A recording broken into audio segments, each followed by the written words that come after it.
Start recording now. Yes. So, hey Maurice, welcome. Hey Daniel, how are you? Yeah, I'm good. Hey, good to see you. Yeah. So, should we do a small introduction? Do you want to introduce yourself first? Yeah, I'll go ahead. So you got Maurice here. I'm down in Canada here, actually, a creator of Carnivore Diet app.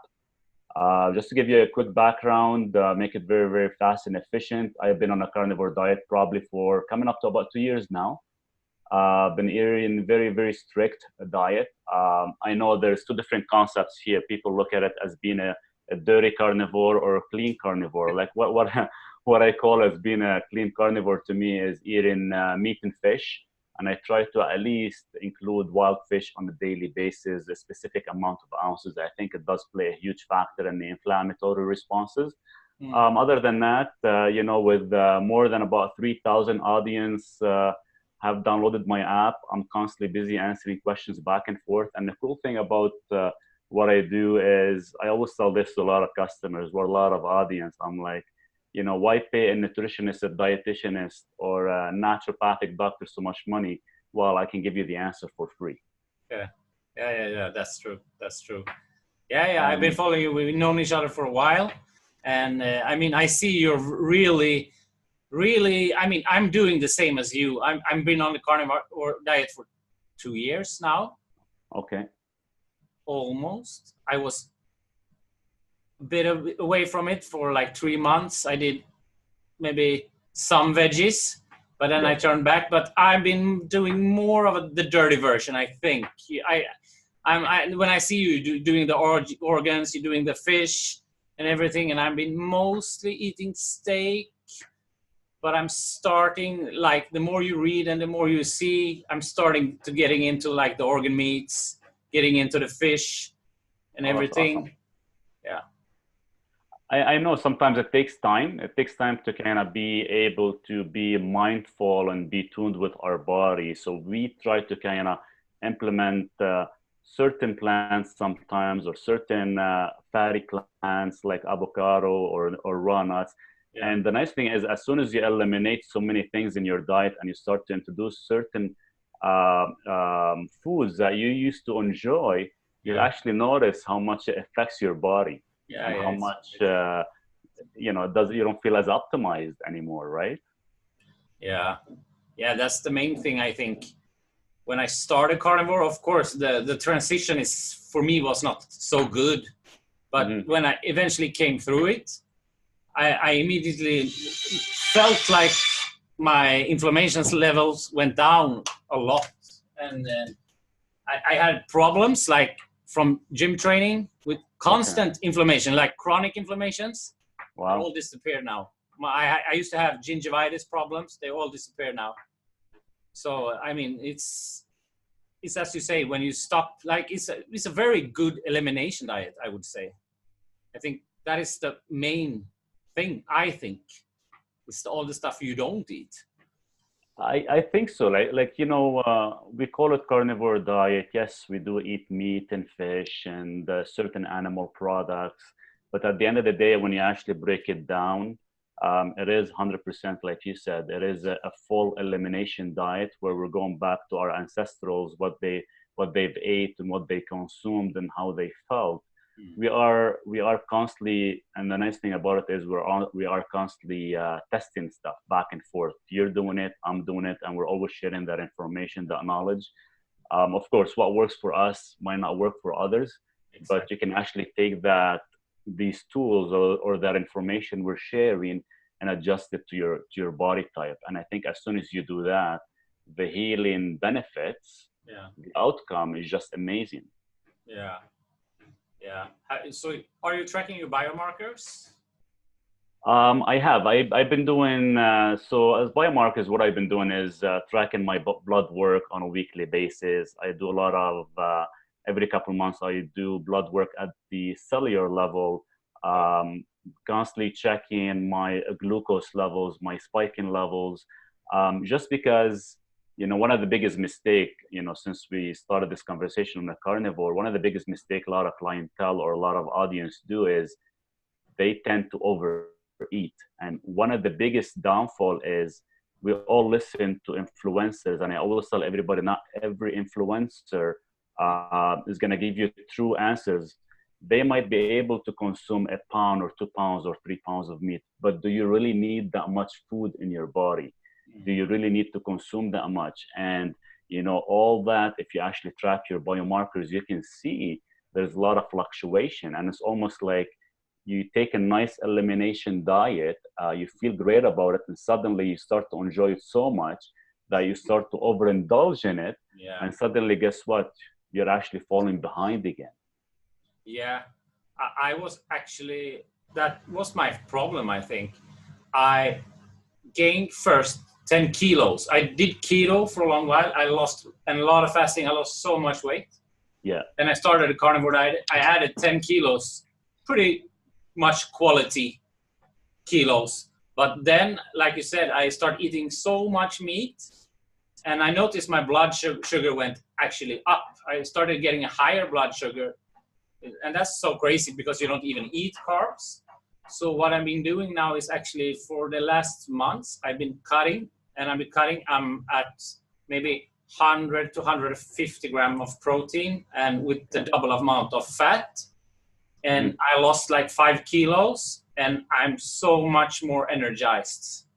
So it's a big difference, actually. It is. And a lot of the questions I get through my app is, this is a very expensive diet. I cannot afford it. And I always ask that first question, well, how much are you eating?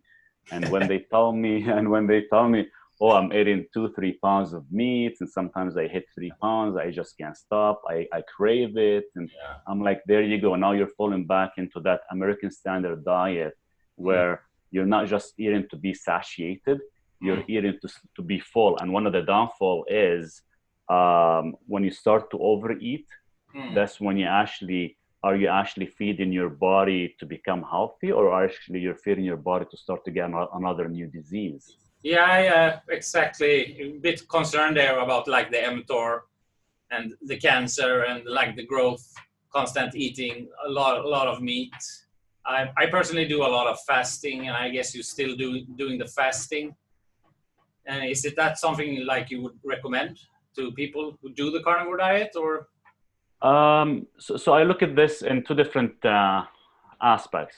If you are what is called on, let's say, the dirty carnivore, I'm talking about eating a lot of animal products. Could be from, butter, eggs, for example, raw milk, so on and so forth, cheeses. Then yes, I'd probably do recommend doing fasting, but don't overdo the fasting, because you're gonna destroy your thyroid. Your T4 is not gonna be transformed into T3, and suddenly you're not going to be healing as fast. You're not going to be sleeping well, so on and so forth. But anybody who's doing similar to what I'm doing right now with a strict carnivore, and what I mean by strict, I'm eating only meat and fish only, and water on a daily basis. Then in that aspect, I don't do fasting at all. Don't really care for it. Doesn't really matter, because the food I'm eating to keep satiated, to give me my energy, give me my muscle mass, feel great, and I'm not required to fast. But the moment I do my, let's say, cheat once in a while, or on a weekend, or I get invited by coworkers or family holidays and stuff, I go ahead and do the fasting. And my fasting could be like an 18-hour fasting or a 20-hour fasting, and possibly once a month, I would possibly push myself for a 48 or 72 hours if I think I need it, or I need to clean my system. Other than that, I don't highly encourage it too much, being a carnivore, because I believe from the studies and from the information I gathered over the past 2 years, carnivore almost mimics fasting. Yeah. I think so too. I think it's like a totally different environment when you only eat like meat. You cannot really compare it to, because people are so worried about mTOR, but there's a lot of stuff in the body that happens that we don't even know about. Yeah. Because this is not very studied. Like, we're in the forefront here. We don't even know what's happening really. But like when I see my biomarkers, everything is actually improving, except my LDL. But I mean, that's a whole separate discussion there also. If is it really dangerous? I don't think so. So in regards to the lipids, yes, it does spike quite a bit, but the thing is, certain audience, they did have an existing chronic, and I will actually relate that to heart disease, just because my first incident in heart disease was almost 6 years ago when I was still on a high vegan diet and stuff. And yes, anybody that has high LDL that actually have an existing heart attack or an existing heart disease, there will be certain lipids that will actually be attached to the arteries while they're passing through, just because the arteries are already damaged. So yeah, that kind of sometimes worries me. And in my case, I have to play it safe. And for me, is how do I play it safe is I know there's no long-term studies and stuff. And I know for a fact overeating causes a certain issue with heart attacks and heart disease. So I have to kind of limit that amount. And I know for a fact if I do have damaged arteries, I don't want my LDL to be too high, for example, because if you break down the LDL, you know, you have your VLDL, you have your small, your high dense LDL, you have what I check for is the ApoB and the apolipoprotein a little a. If these numbers are high, that means there is some lesions in your arteries, and yes, you should just maybe be careful. Now, there is some supplements out there, some specific vitamins and stuff that won't allow some of these small molecules of the LDL to oxidize. Oh, that's interesting. And the thing is, I do get a lot of audience ask me, well, you know, when you're on a carnivore diet, you don't need to supplements. Yes, by all means, I believe in that. You don't need to supplements because you are getting a high nutrient dense food. But keep in mind, over the past 20, 30 some years, we have abused our body so much that you think the moment you become a carnivorous, or you're been on a carnivore for a year or two, automatically you eliminated everything. Guess what? You're wrong. So if these supplements were actually supporting your body in a certain aspect, you have to continue taking them till you actually balance everything. When everything is balanced, then slowly you can wean off some of these vitamins and supplements. But the moment you do it off the start, because I've seen people with diabetes, heart disease, and other chronic, they become carnivore, they drop their supplements, drop their medication, and guess what? Now they get a side effect, or they get issues. So don't do that. You know, slowly work your way, and it could take years. So you mean like it's like an adaptation phase? Yeah. So you can gradually like take them out as the body heals. It becomes more efficient to absorb nutrients and can handle it better. But in general, the way we live today, we are so sick that we need extra because our body is not as efficient on processing nutrients. I believe so. Because each one of us have a gut issue because over the years of abusive. So for us to actually become carnivore and drop everything else, and that's it, you're putting yourself in a very dangerous zone. And the moment and keep in mind, our soil is so depleted. So yes, even if we are buying, grass-fed meat and wild fish, the wild fish, could have so much mercury. The grass-fed meat that we're eating, it could be malnutrition in certain minerals. And guess what? We're not getting as much minerals as we should be. And one of my most important one is the magnesium. I talk so highly about magnesium. We're so deficient in it. And everybody believes, hey, when you become carnivore, you're going to save money on supplements. You might still need to supplements because every person will utilize a specific mineral different. To be honest with you, I take close to about 1,200 milligrams of magnesium glycinate daily for me to kind of be happy, have a great mood, sleep well, no pain, and I recover off my workout so efficiently. Because when I did my cellular test after 2 years being on a carnivore, one of my lowest mineral was actually magnesium. Wow. That's interesting. that shows we are so different. I don't take much. I take a lot of supplements, but I have decreased it. I have decreased it a lot. And Okay. basically what I take is magnesium, potassium, and then I take stuff because I'm a biohacker, you know, like I take NMN, but I don't take vitamins anymore. Okay. And it actually looks very good. That's good. Thus, I feel very good, but you never know, like long term. This could also be like I feel good for a couple of years and like my body is leaching from my skeleton minerals, or that I don't know about. So that would be interesting to like for me to do some more testing. But for now, I feel really good, actually. And what my biggest problem was actually gut issues. And that is what this diet has fixed for me. Actually, that was like not my last problems. Of course, there's always stuff to fix, but like my biggest issue, I have had so much problems during my whole life with my gut. And that has been amazing. Now it's like 1 time per day and it's always perfect. Oh, that's awesome. That's really good. And I think gut health is very, very important because I remember, you know, as far as I can remember, I'll give you an example here. Every time, you know, anything I eat, my transit time is always 2 or 3 days, 2 or 3 days. And I'm kind of curious. I'm like, my whole family, you know, their transit time within hours. How come am I like that? Is it due to the medication or the issues that I've had or whatever it was? Even when I was ketogenic, still my transit time was cut by 1 day. So now it became 2 days. I'm like, okay, so my gut is getting enhanced better, but I was constantly taking digestive enzymes to assist. Then I became carnivore. Now my transit time became sometimes 2 days, sometimes 1 day, but still on digestive enzymes. The moment I'm off digestive enzymes, I don't feel that great. But in the past 7 months now, I've been 100% raw carnivore. I'm eating raw fish and raw meat. That's nice. And within about 15 days, I stopped consuming digestive enzymes. I haven't had any for more than 7 months now. Yeah. And anything I eat, my transit time is within about 4 to 5 hours, which is super efficient.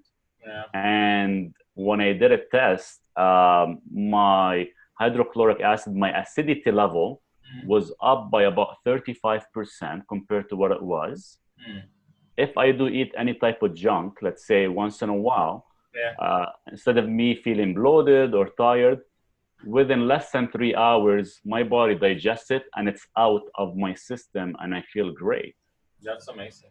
Yeah. So of course, it's like uncooked food. I mean, it's rough for the body to digest. So the body has to like become better at that process. Yeah, I would be curious to try the raw carnivore. Have you seen any other benefits? Or is there any special reason you started with it? So one of the most important benefits for me is with the carnivore diet, having everything cooked, my lipid was constantly high. Yeah. And, you know, I went and bought the best cookware. So I'm using skillets, I'm using irons and stuff, just so I'm not getting too much leaching in. I cook at a proper temperature, so nothing is burnt, no carcinogenic, so on and so forth. But the moment I moved to raw, my lipids dropped. Wow. My sleep enhanced. Wow. Lots of my vitamins spiked, went back to normal. Except, of course, the magnesium. I think it will take a while for it to get there. And my acidity level has increased. So I can sit down right now and have, 400 grams of raw beef or raw fish. I can get up and work out and do exercise. Don't even feel tired. Don't even feel that I have to sit and digest or anything. The flavor of the food, I find it more enhanced. I don't put any more salt at all. Just very, very strict meat and fish. And if I know I ate a piece of chocolate just because I'm a big fan of chocolate, so on and so forth, like it's digested instantly. A lot of people, a lot of audience, they tell me, are you worried about parasites? Hell no. Because the moment that parasites hits my gut, it's going to be dead by having such a high harsh Yeah. environment. So correct, having such a high acidity level, and that's what we need. The higher the acidity, any type of pathogens that will enter your gut is going to be destroyed instantly. Yeah, it's super interesting. Of course, like cooking meat will destroy some vitamins. You will destroy some compounds that are beneficial by cooking it. So I can imagine if like your digestion system can adapt to this, it's probably very beneficial. I should try it. I have eaten raw steak. Yes. It's good. I feel good when I do it, but it takes me a while, and I'm not used to it. So I got like very full. I mean, probably have to do this for a while to like get it adapted to it. And I think, so this is what happened. If you're looking to actually increase your caloric, eat it cooked, because you will eat twice as much cooked than raw. When you eat raw, if you're supposed to only have about, say, 200 grams of beef on that one sitting, and you know for a fact 200 grams is not going to keep you satiated, eat it raw, you'll be satiated equivalent to eating about a pound or pound and a half of cooked meat. Just because it's a budget hack also. It is a budget hack, you know. Okay, so you can eat half. That's right. Like I was spending close to about $20-$25 a day sometimes on food, just because our meat here is a little bit expensive, and now, you know, cutting it down by less than half. Wow, that's amazing. I'm like, wow, you know, if I can spend $10 a day and have 2 meals of beef and maybe some fish. And the nice thing is, while I'm at work, if I forgot to bring food, I'll just run to the grocery store. I'll grab a package of 250 grams of freshly cut piece of meat. I take it to the car, and I'm sitting there, you know, eating it raw. I don't even care about cooking it or anything anymore. So it's a time hack also, you could say. Oh, it's amazing. I spend like 0 time in the kitchen. The only time I probably spend time in the kitchen if I'm gonna actually do a cheat. And my cheat could be like, you know, a cooked steak, for example, or maybe some cheese on the steak. But that's about it. Other than that, from, let's say, almost 5 days a week, 6 days a week, I don't even enter the kitchen other than have my water and grab my steak from the fridge, and I'm out of there. Wow. And that's also a benefit from the carnivore diet, as I see it. I don't think about food as much. I don't have to plan. I don't have to cook. I don't have to think and like, oh shit, what I'm going to eat today, and look at recipes. And that's a lot of time saving, and a lot of free up a lot of time for actually doing different other stuff. Yeah. It's like so simple. And the cool thing is, me and you and a lot of the audience are on Instagram. We are constantly in a biohacking method, and to me is the more time I can save on whether cooking or what am I supposed to wear today or what am I supposed to do, the more time I can spend on our passion, on the biohacking and testing and doing that, the more efficient, the more I can share with clientele. And that's what I aim for. Because if I'm going to end up spending every day, an hour of my time, an hour and a half of my time in the kitchen deciding, or an hour, what am I going to get dressed? You know, you only have so much time to actually sit and work on a passion that we enjoy. Because, you know, 8-9 hours of your daytime is gone to work. And we only have such a small window for ourselves personally to work on stuff we like, or whether to read a new book that was launched, or get ideas from what these influencers are doing and how we can actually improve upon that. Because the average person, like me and you, when we hear certain influencers, they talk about certain products, yes, it is going to benefit you and it's benefiting your pocket, but is it benefiting my health? That's where we still have to actually test on ourselves to make sure it is working, and share that info coming from an average person, so that average person can relate to us a lot better than them relating to an influencer out there. Yeah, because there will also be a bias there also. If we know they make money, so they're going to push stuff even if the stuff is not super good. So that's the problem, you know. You buy a lot of stuff, and sometimes it works. It's really good stuff. But there's a lot of garbage out there also in the biohacking field. People will buy anything. Oh, 100%. The moment they see one thing, they jump on it. Hey, Me and you were doing the same thing. Yeah, Sometimes we jump on it, we test it, but the thing is like, did I just waste my money? Or, I hope I can maybe give some audience some feedback so this way they don't do the same mistake. And yeah, sometimes, I'm not talking we have a lot of money. I still work, 40 to 50 hours a week. You're probably doing the same thing just so I can support my passion. And sometimes it does get expensive. You kick yourself in the ass. You say, I shouldn't have bought that, but it is what it is. I had to try it and see the outcome. it's about learning.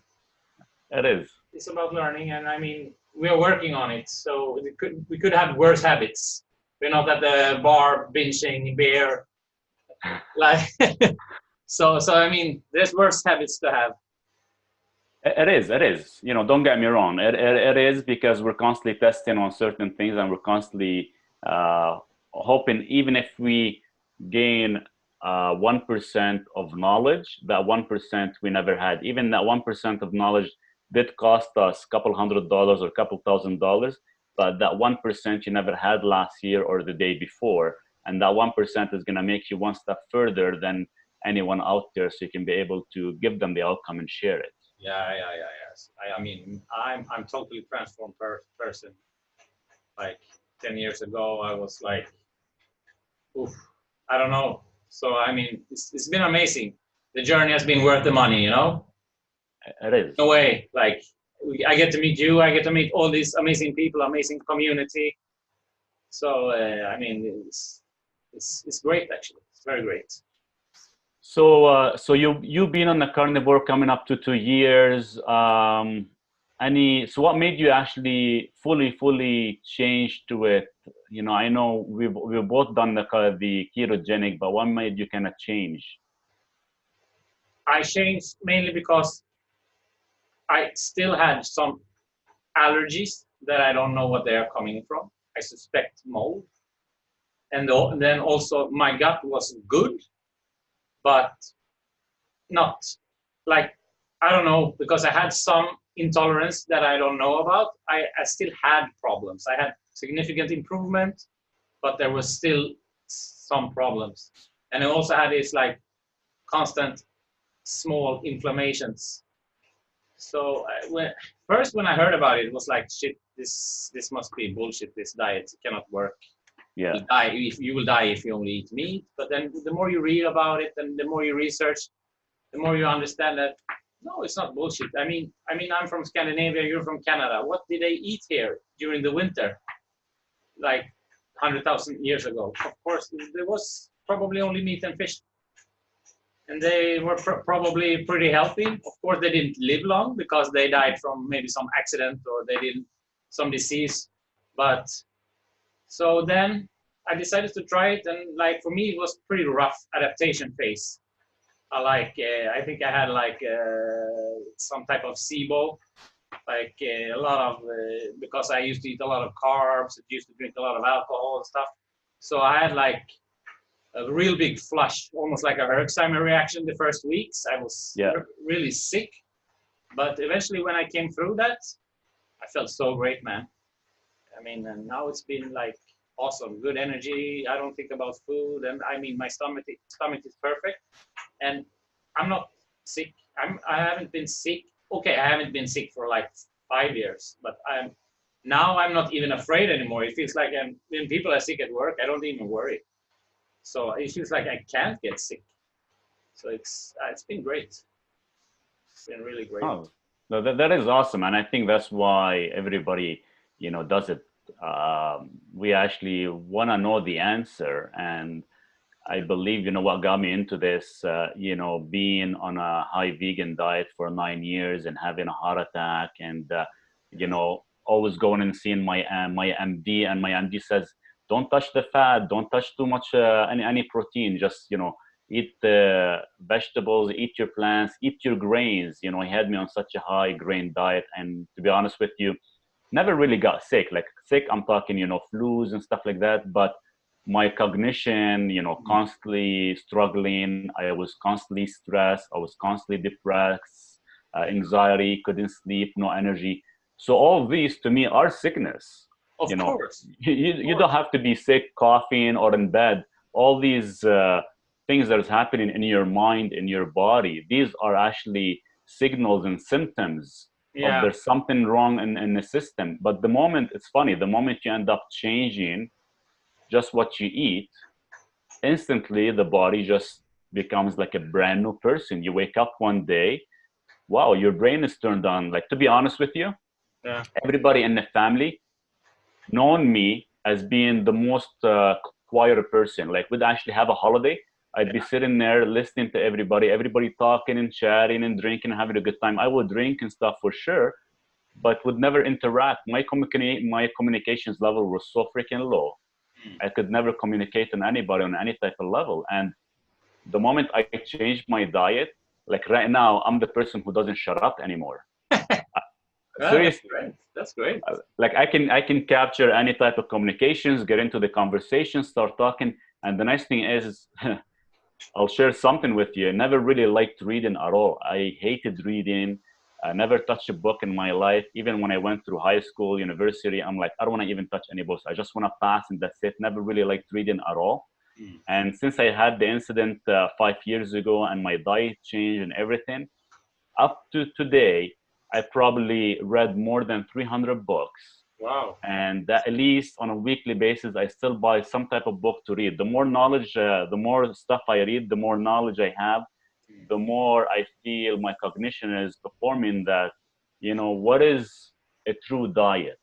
What is a carnivore? What is a ketogenic? What is a paleo? What is the American standard diet? Do we actually live on that stuff just because we are more in a modern age now, or do we go back to our ancestrals? What is food? And you start to question these things because you get to a point where I know for a fact if I'm gonna actually drink that water coming from a plastic bottle, or I'm gonna actually grab something from the store that has been stored for a couple of days, or it was pre-frozen meat or pre-frozen fish, is this stuff gonna end up hurting me? Yes, probably it is going to satisfy me 80%, 20% is going to have some type of carcinogenic, but my body is ready to actually dispose that. But if I'm actually being exposed to carbon and to so much toxicity out in the environment, could my body handle all that stuff? So sometimes we might need to supplement certain things because some of us are more sensitive than others. And I think when I got into the carnivore and start to eliminate everything, I know where my weaknesses are. I take that weakness and I try to kind of keep supporting it because this is the environment I live in. Yeah. Have you done like heavy metal testing or something like that? I have done a heavy metal testing, a full hair analysis. Wow. And one of the thing is my body falls into the category. I have very high cadmium and high mercury, and the mercury is not coming from fish. So I tell this to a lot of the audience: don't be scared about eating fish because the fish aren't old enough for them to actually accumulate so much toxicity such as mercury. I think the mercury is coming from my amalgam from my teeth that I actually got done almost 25 years ago, and right now I've been saving for it to actually remove the mercury that is actually leaching in my body. But it looked like the heart disease that I got years ago, it was from eating certain grains because a lot of the grains are very high in heavy metals. Yeah. My tooth being an added item on top of that, and the environment I worked in when I used to work in oil and gas and a lot of downtown locations, a lot of the exhaust you smell, the gases, so they're very high in lead and cadmium. So that's why my body has these three things that I'm actually trying to eliminate right now through my diet. Are you doing some type of detox protocol or anything like that? Well, I think the carnivore diet is a detox by itself. Yeah. The thing is, there is a lot of companies I've been searching that I found where you can actually do certain detox. How well they work, how well they actually cure or remove some of this heavy metals, because heavy metals takes years and years yeah. body, right? Stored in the fat, and then they get redistributed again and again. So it's very hard to get them out. It is, yes. So been doing a lot of research on one company right now. Been looking them up, reading the reviews, talking to the doctors about it through that website. And I might maybe give it a shot and see if any type of percentage it will lower it. Average session is going to be minimum of 6 months treatment. And I'll have to do another test, of course, another hair analysis and a cellular blood test. They're very expensive, but just to see whether it's actually working or not. But the nice thing is when I do that, I will do the whole vitamin, everything, because I hate taking vitamins and minerals blindly. I'd like to know what my body requires and I will actually feed it. Exactly. And also, like, you got to track what you hack. I mean, a lot of people, they just take supplements, they just do a lot of things, but they don't know what they're doing. They could be hurting themselves. I mean, we have to do this, like, biomarkers and tests to really find out. I mean, we don't know what's in the supplements. Could be heavy metals inside of them. Like, yeah, I'm very curious about doing heavy metal testing. I've been looking into the Quicksilver has like a blood panel. So they released it in Europe now. So I'm thinking to do it and see what happens. And then I don't know which protocol to use. I'm gonna research that. Maybe we'll go with the Quicksilver one. Many people speak good about it, but it's also very good marketed. So you really don't know. You really don't know. But I think it's quite interesting because I think it's can affect us a lot more than you think.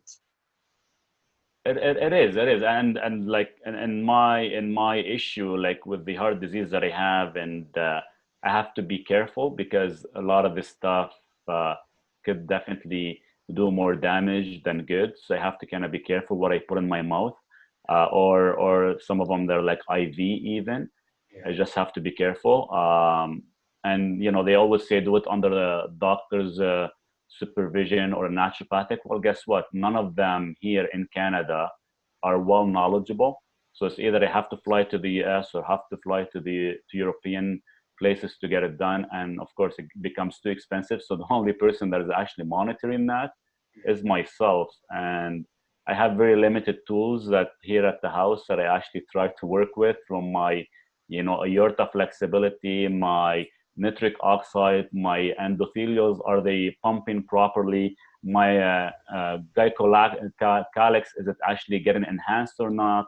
So there's a lot of things that I have to actually watch out for before I proceed. And everything, like I encourage every audience out there, whenever you're buying a vitamin or supplement, you know, interact with that company, get their certificate of analysis, find out where the product's coming from, where it's origin from, how much arsenic, how much heavy metals in it, because, you know, even if it's traces, but these traces will accumulate based on how much you take. So when I tell everybody, stop taking things blindly, do specific tests and find out whether you need it or not, because the supplement industry right now, Daniel, is becoming like a trillion billion you know, money grabbing on a yearly basis, and customers and audience, I think they're getting benefits. Yeah, you might be getting a slight small percentage compared to, you know, eating proper foods, and forget that small percentage. You know, stop spending money on things that it could damage your system by mistake. Yeah, exactly. That's why I try to do like ice baths and stuff instead, like raise my own antioxidant levels, work with my body, work with the hormetic stressors, make myself stronger, instead of like taking the antioxidants and maybe like making my body used to getting them. And could be that I'm actually, if I take a lot of supplements in that way, making my body weaker. So I think could be a potential problem, because people like popping so much antioxidants because they heard it's good, but who knows? Like I tell this to a lot of audience. So right now the work I do, I work in a nutritional field here locally. I'm running about 27 different locations locally where I constantly talk to customers, and the amount of money I see them spending, you know, assuming, you know, I've been taking this for a year, I've been taking this for 5 years, and I feel great. Yes, that's awesome. But the way I look at it is, if you're spending about $50 a month, you know, or $1,000 a year on a specific supplement you like, that you think is working, take that 1,000 and do a cellular level, do a hair analysis once every 6 months. You'll know what is required, and maybe out of that $100 you spend in a month, you might maybe only deficient in one item that it could be only costing you $20 a month, for example. And the other money, you just put it to do a test. But the problem is here locally in Canada, we have none of these tests exist. And I'm trying to actually bring them in to the Canadian market so I can assist everybody in it. The problem is we're so stuck in the Canadian health here in Canada and the customs that, I try to import certain things and it can take 6 months to 2 years before it gets approved. And that's the unfortunate thing. Yeah, we have the same here in Sweden. I mean, we have a good health care system, but the drawback with socialized medicine, I think, is that because it's like every basic Medicare is free. Yeah. You cannot get the stuff we want. It's almost impossible for me to get a good blood panel. If I would want it, maybe I have to go to Ukraine or Russia or some other place because they don't want to do it here, and that's a big problem, I think. But it is, and one of the downfall, like they know in Canada we don't get much sun sometimes in the winter time, so everybody's deficient in vitamin D, right? So vitamin D used to be free for the past so many years. Now for the past 5 years, to get a vitamin D testing, it's $100. You have to spend $100 to get a vitamin D testing, so it's becoming ridiculous in a way. Yeah. It is. So you say you eat only raw meat and raw fish now. What about the fat? What would you say about your fat intake? Do you measure your ketones or anything like that? So for the fat intake, I know, for you to be good at it and feel good cognition, you need at least a good 2-to-1 ratio fat to protein. So every 100 grams of protein, consume about 200 grams of fat. That's what I tell everybody. That's minimum. Yeah. Some might thrive at 1.2, 1.5 to 1 for the ratio. I have been playing around with it just because the fat here that I consume is sweat. You do sweat. Nice. Yeah. I've been trying to buy sweat and I eat it raw. It's like a chewing gum. It's crazy. I have to try that. It's not bad. Sometimes it gets stuck in your teeth while you're at work. I'm like, what the hell? You have to cut them into like small chunks and swallow them. Yeah. So I tried between 1.5 to about 2-to-1 for the ratio of fat to protein. But what I've been doing recently, I have one of these freestyle sensors. They're right on my arm to actually check my insulin spiking. Nice. So what I've noticed is if I eat, for example, just pure protein, yes, it spikes high. If I add minimum of 1.2 grams per 1 gram, so which is 1.2 to 1 for the ratio, barely goes up. So for us here in Canada, we go by millimolar. Our millimolar, base millimolar is 4.4 millimolar.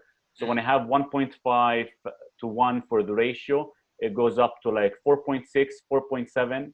And it does not go higher than that. If I have less than 1.5, it will reach 5.2 millimolar. If I have no fat at all, I can reach 6 millimolar. One of the biggest issue is if it hits 6 millimolar, this is almost like eating fruits, eating sugar, right? So fat plays a huge role in this diet. You do have to consume it. You have to know your ratio. And this is how I have been playing with it by kind of knowing what's my ratio. And my ratio been at least 1.5 or higher. If I cannot, I still do it till today. If I cannot get sweat because I don't get it as often here from the butcher, they don't have it all the time. Or if I'm not able to get a fatty piece of meat due to the vegan bullshit that is going on right now, a lot of our meat has been actually cut so much. I try to add MCT. I know I shouldn't really. I know MCT is a plant-based, but I still add it. I rather add some fat than not get no fat at all. To me, it's still a clean source. Yeah, I'm still doing MCTs. I had a break from it, and I still do butter. I do a lot of butter still. But maybe I should. I know what suet is. It's nice. I had it, but it's like you say, it's pretty hard to get here also. But maybe I should try that. Eat it more if I can get it. That's my problem. And I tell this to everybody. Like some of my local clients, like me and you were talking about. They were eating 2-3 pounds. And it's like, Maurice, I can't. I'm not losing weight. Maurice, none of these symptoms are gone. I'm like, you are overeating. You don't notice that, but you are overeating. Try to kind of stick between 0.7 grams to roughly, let's say, 1.2 grams of protein per 1 pound of body weight. And that's what I work with. And take that and times it by 2 for the fat, or times it by 1.5 and see how you feel. But if you're going to be eating 1 pound, like in one sitting, 1 pound of meat, let's say it's just, if it was pure protein, that's more than 120, 130 grams of protein. If you weigh 150 grams, if you weigh 150 pounds, you already hit your ratio of that one meal. Yeah. So if you have another meal, another pound or pound and a half, you're actually overeating. You're causing more inflammation in your system. You're not gonna actually allow your body to go into homeostasis and actually heal itself. You're always gonna have these symptoms because you're constantly feeding these symptoms. Yeah, it's true. It's true. But that's a hard thing, I know, because when I try to decrease my protein, you say, okay, I'm gonna eat 100 grams of protein, but then you have to eat very much less meat. Then also you get less vitamins in because you're eating less meat, and then also it's not much. That protein ratio gets filled quite fast, actually. So you cannot eat so much now. So for me, it becomes like I have to fast more. Almost, I eat 2 times per day, and I also almost have a problem. If I go at 100 grams, it becomes very little and very much fat. It becomes almost too little food for me. Yeah. But no, it does. It does becomes little food. Like like I look at my plate. Like, to be honest with you, Daniel, when I started, I would put a pound of steak in front of me. I'm like, wow, this looks really, really good. Now I'm gonna enjoy it. Yeah. And you eat it, and you're still hungry. Now I don't even eat a whole pound anymore. I don't eat a 450 grams anymore. My average meal, I try not to exceed with fat 300 grams, roughly, give or take. So I'll say, okay, if I can consume 600 grams a day, I'm satisfied, and I don't want more than that. And that's what I've cut it down now. In the past 3 months, it's gone down to total 600 grams of meat and fish, for example. And fat. It makes also a lot of sense than eating it raw, because then you get more of the vitamins. So you can eat less protein, but still get more. Yeah. So it makes a lot of sense. I might try that, actually. Yeah, give it a shot. And to be honest with you, my weight has averaged right now. I haven't been gaining or losing, which is good. And just because I do train, and when I do train quite hard, and I do everything as being a hit. I know I don't want to end up going into a catabolic where I'm actually utilizing protein and breaking down my muscle like I did when I was in a ketogenic. Yes, sometimes I would increase the protein a bit, but the only time I would increase it is after the training, because that's when your body is at most efficient, that will actually utilize the stuff. And the nice thing is you won't utilize it as gaining weight. You will utilize it to actually refuel your muscle. And sometimes I would do what is called like a carb load. I know in the carnivore community, the moment they hear me talking about carb load, they're going to say, what the hell is this guy doing? But there's a reason why I do that. And there's a reason for me to kind of keep that spike under control. Yeah. And I think that's very interesting, actually, to do, because I have tried it. And I feel that I get, like, for a couple of days after I eat carbs, I get like enhanced performance. But if I eat too much, I get like a hangover and I feel terrible the day after. So it's like a very narrow, but some small amount of carbs, like maybe every 10th day for me, is actually beneficial. Yeah. I don't know why. I don't know the mechanisms of it, but it's quite interesting. So I have a secret. I won't share it to on here yet. I definitely like customers to kind of look into it. The carbs we eat, the time we eat them, and what type of carbs we consume plays a huge role of what we should have, because there's certain carbs that people will actually go ahead and do, or some audience will do, and they'll notice their insulin stays spiked for 8 hours, 10 hours, 12 hours, 14 hours. And that's where the inflammation will occur and the symptom will occur. These carbohydrates that you have to consume, they have to create such a strong spike and be back to normal within a specific amount of window. I won't say what the window is. It took me almost a year practicing it back and forth to find out the window, but that window is very crucial, because you can actually utilize the insulin spike to assist in repairing your body, and that's it. But if that insulin does spike beyond a specific amount of hours, now it's causing inflammatory responses and weight gain. So there's a short window and there's a specific amount you have to play with to hit that target. Yeah, I have noticed that there is something there. There is something there clearly. Because I noticed like a massive testosterone boost. Yes. Like the day after and the day after that, if I manage it right. Like for me, has been good to eat a small amount of rice or some carb that doesn't have a lot of fibers. Because right now I'm very sensitive to fibers. Yeah. I cannot handle them well at all, and that's maybe the only drawback right now with the diet is like if you cheat, don't eat fiber rich. At least not for me. No. It's quite interesting, actually. Yeah, we'll talk about it a little bit more in details in a different video by itself, because that is a huge subject. But one of the question I'd like to actually cover, I know a lot of audience ask me that question every single time, and it's usually to the vitamin C deficiency. Yeah. What's your thoughts on that? My thoughts on that is like vitamin. I don't think we need vitamin C that much. I mean, there is a small amount of vitamin C in meat. You can get it from eating raw liver, but also like the vitamin C and glucose are very similar. So if you eat a lot of glucose, you will need more vitamin C. But then also vitamin C is related to scurvy, and scurvy is related to collagen synthesis. And when you eat a lot of protein, and also I think when you're in ketosis, you will not get this problem. Like if you read this, I remember this Icelandic guy lives with the Eskimo, and they only eat like whale meat and seal meat, and they don't have scurvy. But That's the right. white people, they get scurvy because they eat a lot of carbs, crappy food. Yeah. So Yeah.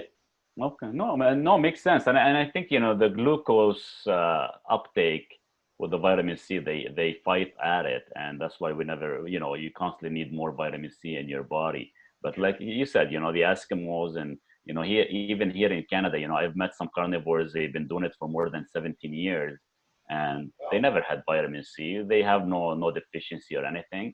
As long as you consume, your meat or your liver, at least let's say rare, medium rare, or at least not the whole thing is cooked. Even if you're getting about 10 milligrams, 100 milligrams a day, that's more than enough to work as an antioxidant, to work as to synthesize proper collagen buildup and stuff. And that's all you need. But the moment, possibly, maybe if you're going to be doing like a carb load, like I do once in a while, yes, you might add additional vitamin C on that day just to kind of shut down the response a bit. But other than that, there's plenty of nutrient. That's why we call them nutrient dense items. They're packed with so much vitamins, minerals that probably one thing is what a lot of audience do is, okay, I'm gonna have liver or I'm gonna have a piece of meat. So they go on Google and type in, I'm eating a ribeye. What type of nutrients is in a ribeye? And you get, there's so many companies out there. If you actually, I took about 5-6 different companies and wanted to know what each one of them would put for, let's say, a ribeye, certain cut. It's never accurate. There's always like a plus or minus, and there could be some stuff hidden that we have no clue what they are.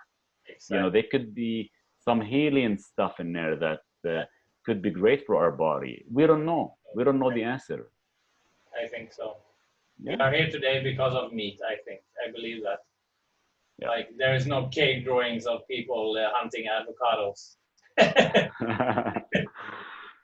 Don't get me wrong. Like, if people really want to eat that stuff and as a survival food, by all means, go for it, right? But I understand it. I love vegetables, no problem. But for me, it's not optimal. Yeah. To eat them, I had too much issues by it, and now this lifestyle is so simplistic for me. We talked about like the time-saving aspect, the decision-making aspect, and also like the gut, the mental clarity, and yeah, it makes no sense to go back as long as my biomarker stays the same. I'm doing this methylation age test also. Yeah. So if I'm not aging fast, I will also stick. If I start to age very fast, like from next year or something, maybe I have to tweak or think about it. But I'm not worried. I'm not worried. Hey, man, I see your picture right now. 20 years down the road, we'll be doing this, or I'll be seeing you face to face. You'll still be the same. Yeah. I think so. That's good with us. All my friends say that, like, shit, man, you look young. Hey, that's the whole idea. Is to be honest with you, Daniel, age is just a number. Yeah. It's how you feel, how you function. Yeah. I always push myself. Like yesterday when I did my training, I'm like, you know what? I'm gonna go back 20 years ago and I'm gonna do the same training I did 20 years ago and lift the same weight. Am I capable of doing it? Even thought I have a damaged bicep torn 35%, as we discussed earlier. I pushed myself so hard and so much that I was able to accomplish it. And I haven't accomplished that for so long. When I used to consume, protein drinks and so much garbage. And now, I'm just doing the carnivore, I might maybe take a collagen supplement once in a while and stuff. And I feel at my best. And the only reason I take a collagen supplement, just so everyone is clear on this, just so that I assume, hey, there's Maurice, he makes a carnivore diet app, but he still takes supplements. I take supplements, certain supplements for my torn bicep to support with the ligaments and for my arteries to stay flexible. It's not something that you require as an audience if you don't have any of these issues. Yeah. Very simple. Yeah, but it's good. You track what you do, and you need certain things because you have some history, and I mean that's good. And it's not the same for everyone, and that's the thing. I think like people have to find their own solution. So can you tell me a little bit more about the app? Yeah, so the app, I've designed it roughly. It's been about a year now. Yeah. So the whole idea with the app is I was getting a lot of customers, asking me questions through Instagram. And I thought, carnivore is the hottest thing in the market. I am a registered nutritionist, and I'd like to offer my service. But, since I've been into so many incidents myself over the years, I don't want that audience or the individual to fall in that same issue as me. So I thought, you know what, I'm going to come up with the app. The app, I call it the Carnivore Diet. And what I've done in the app is it gives you a 30-day Kickstarter. Yeah. For anybody who's ready to take on the carnivore diet. They're not sure what to do, what to eat. If there's a supplement that will actually help them get adapted without the the toxicity, because you're gonna get slight foggy brain, tiredness, fatigue, all that stuff. So definitely have I do recommend magnesium because it does help with the relaxation Yeah. and it does help support the body while you're actually going through the adaptation phase. Then then what I did is I did add what foods to eat.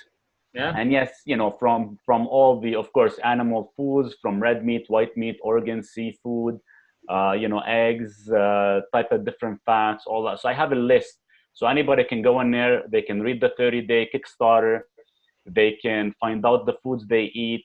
There is actually, I implemented an intermittent fasting tracker as well. So instead of downloading multiple applications, that's nice. um, also, I have what's called the Bloodwork Tracker. So you check your markers for inflammation, and it will actually give you a graph for your LDL, for your lipids, for your homocysteine, HSCRP. You can actually do a blood test, put all the information in there, and will actually draft you a figure where you at, how you're performing and stuff. Also, what I've done with the app, I'm like, what else can I do? Something unique, more of a niche where I can still help these carnivores. And I start offering the one-on-one coaching where they can send a message directly through the app.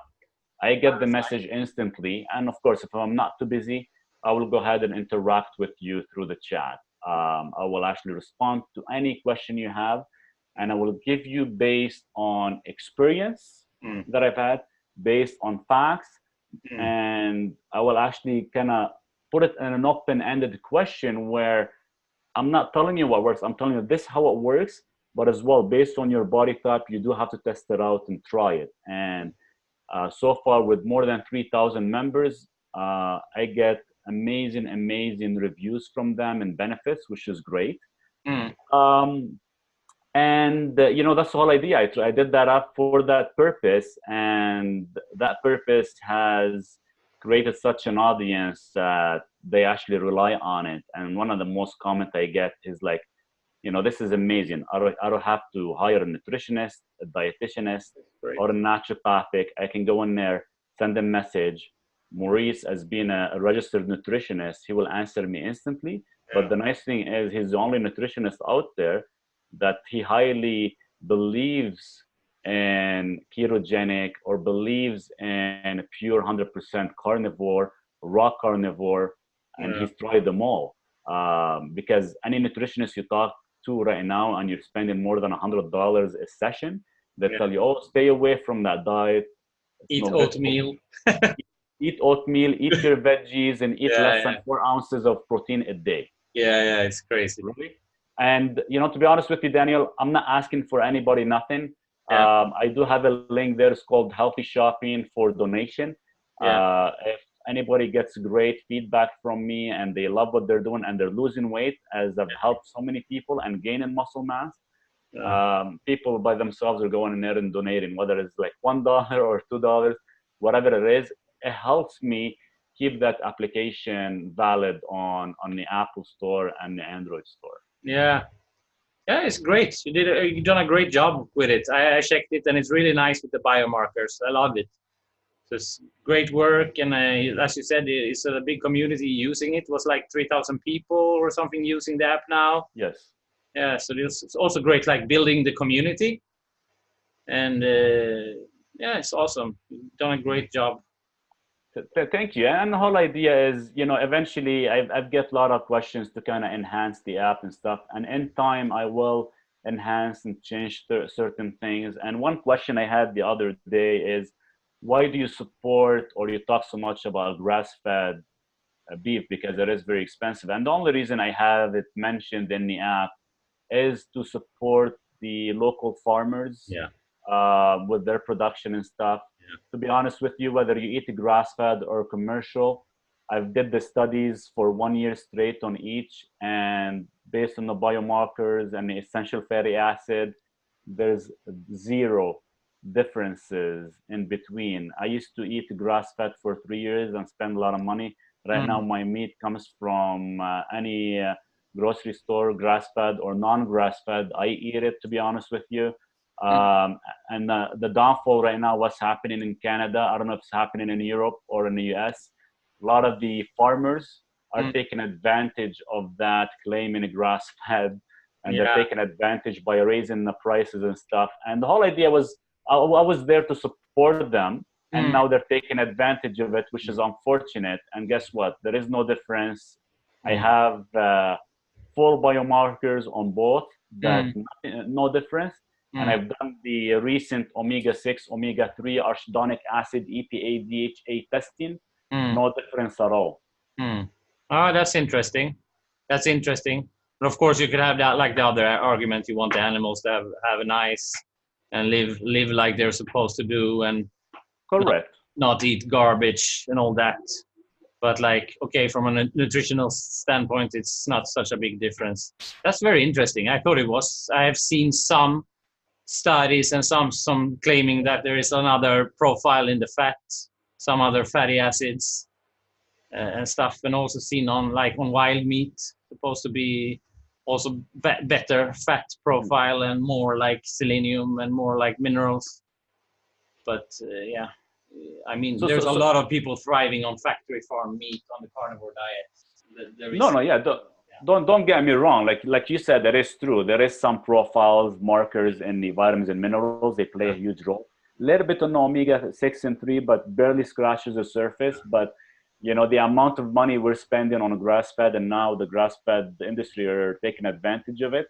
It kind of end up putting me in a situation, well, do I continue spending $30, $40 a day, or I can spend $10, $11 a day, and now I can take that money that I'm saving, and guess what? Now I can maybe buy a ticket and go down and see you, for example. Yeah. That's true. That's true.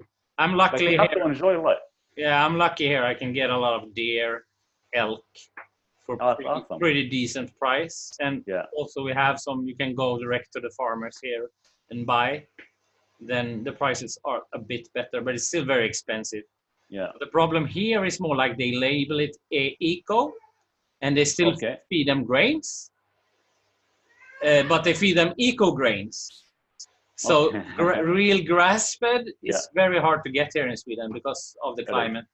I mean, you can get it in the summer, but in the summer you can almost all meat in Sweden is grass-fed because they go out. But one thing I wanted to share with everybody, so everybody actually understands. Yeah. When I do consume organs such as liver, kidneys, or heart, and when I do consume sweat, I get them directly from a grass-fed local farmer. I don't actually touch the commercial because I know these organs supposed to actually filter out some of the toxicity and stuff. So that's the only thing that I would actually consume 100% grass-fed, and I highly do recommend that. That's a very good point. Otherwise, you will get a lot of like antibiotics or stuff, toxins from the like the grains. Or that's a very good point. It's been a very interesting discussion. I'm just gonna wait.